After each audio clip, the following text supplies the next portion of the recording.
Hi guys, my name is Sam Saggers, Director of Positive Real Estate. There's been a lot of news in the media of late about the best areas to invest in Australia from a property point of view. Australian Property Investor magazine, API, has just put out their top 100 areas to buy real estate in. There's some great areas in here to encourage you to get the magazine and have a look. Out of the 14,000 places we could be buying in Australia, because there's 14,000 suburbs, they've been able to narrow it down to their top 100. But in fact, they've gone further than that, and they've picked the 9 long-term investment hotspots.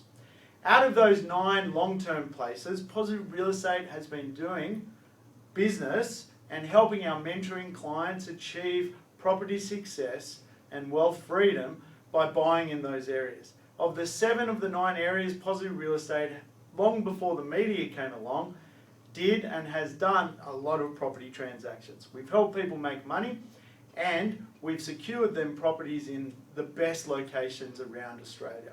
How do we do it? Well, Positive Real Estate, I'm just going to give you a few tips on what we do when we look into a market well before the media gets puts its eyes on a marketplace. What do? Well, we consider a few variables in the market. And here are some great questions you need to know as a bit of a tip. What are the 3 questions you need to consider when you're considering rents? Okay, because rents drive a real estate market. So let's have a look. What's the rental return of the suburb like versus my return of the property? Your goal as a property investor should be to get a better rental return than the suburb average. That way you know you're onto a good thing, and if there's a market move, you can adjust it. What's the gearing, tax deductions, or cash flow like of the property?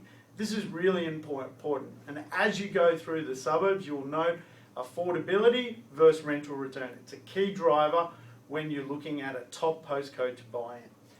And what's your add value rental strategy? Now, a lot of those marketplaces are fueled, for example, by mining. And of course, one of the add value strategies in those particular areas, of the top 9, we're doing business in the top 7. In fact, one add value strategy, for example, could be furnishing a property. And we're seeing fantastic returns, positive cash returns over 11 and 12%, but just by simply looking outside the square and seeing what we can come up with. Of course, some other strategies, what are the vacancy rates in the area? And some of these areas have the lowest vacancy rates in the country.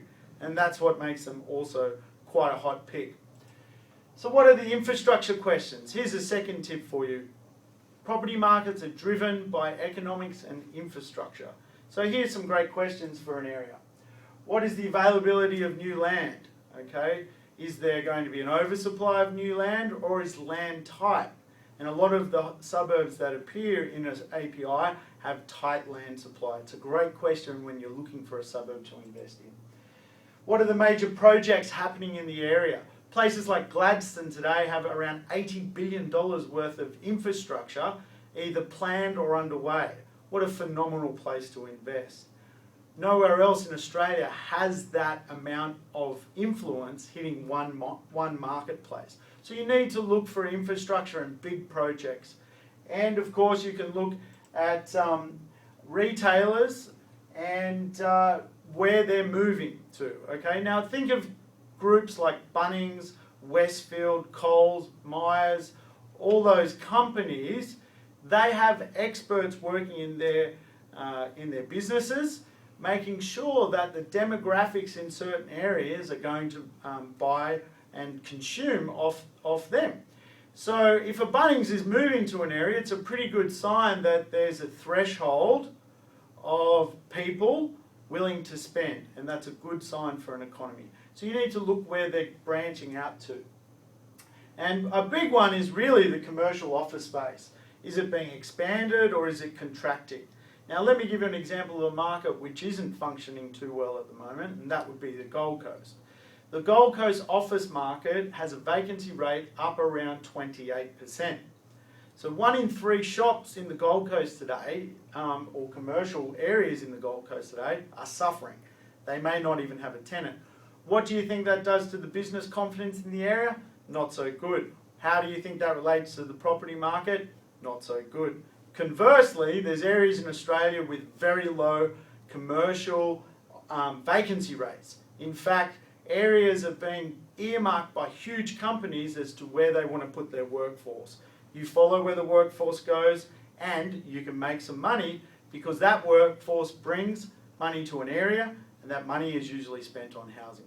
But of course, there's many more tips and strategies when it comes to understanding the real estate market, and I would encourage you to come along to one of our property information nights. They're held all around the country.